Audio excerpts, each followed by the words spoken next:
नमस्कार बच्चों, आज हम हिंदी की व्याकरण पुस्तक व्याकरण नयन के एक नए अध्याय शब्दों और वाक्यों का ज्ञान के विषय में पढ़ेंगे कि शब्द किसे कहते हैं, ये कैसे बनते हैं तथा वाक्य किसे कहते हैं, इनका निर्माण कैसे किया जाता है।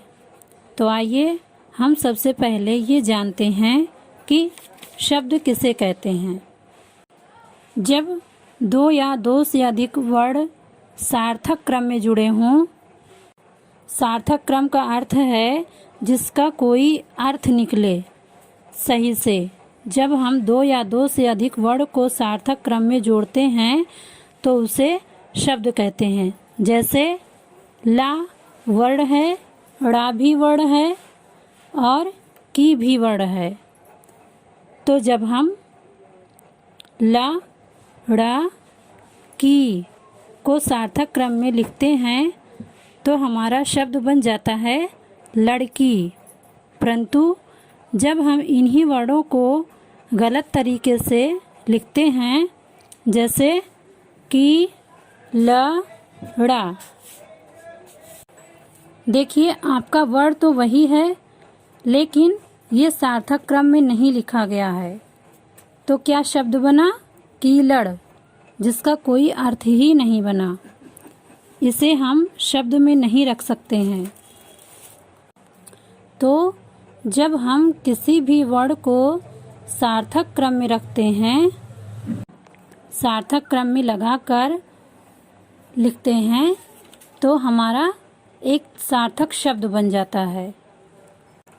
इसी प्रकार आइए अब हम बिना मात्रा वाले कुछ शब्द के बारे में जानते हैं।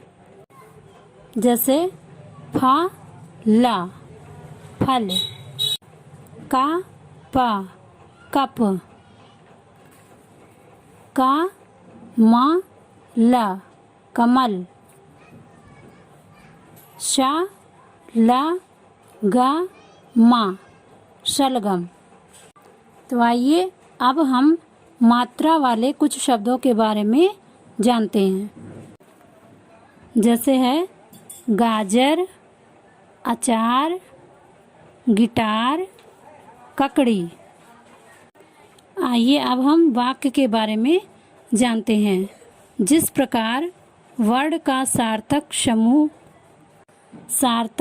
समूह शब्द है, उसी प्रकार शब्दों का सार्थक समूह वाक्य है। जैसे टीना रो रही है। टीना भी शब्द है, रो भी शब्द है, रही और है। इन शब्दों को जोड़कर हमने एक वाक्य बनाया। कौन सा वाक्य बना? टीना रो रही है। अब आगे देखिए, ममता, ममता भी एक शब्द है। खेल, खेल भी एक शब्द है। रही, रही भी एक शब्द है और है। तो हमने इन शब्दों को जोड़ करके कौन सा वाक्य बनाया? ममता खेल रही है। तो बच्चों, अब आप लोग समझ ही गए होंगे ना कि शब्द क्या है और वाक्य क्या है। आइए अब हम कुछ मुख्य बिंदुओं को दोहराते हैं। पहला है सही क्रम में लगे वर्णों के मेल से शब्द बनते हैं। अगला है प्रत्येक शब्द का कोई ना कोई अर्थ होता है। अगला है सही क्रम में लगे शब्दों के मेल से वाक्य बनते हैं। गृह कार्य, दिए गए वर्णों से दो दो शब्द बनाइए। आपको क्या करना है, यहाँ पे जो वर्ड दिए गए हैं उन वर्णों का प्रयोग करते हुए आपको दो दो शब्द बनाने हैं। आज के इस वीडियो में बस इतना ही। इससे संबंधित अभ्यास प्रश्न को हम कल की वीडियो में हल करेंगे। तब तक के लिए धन्यवाद।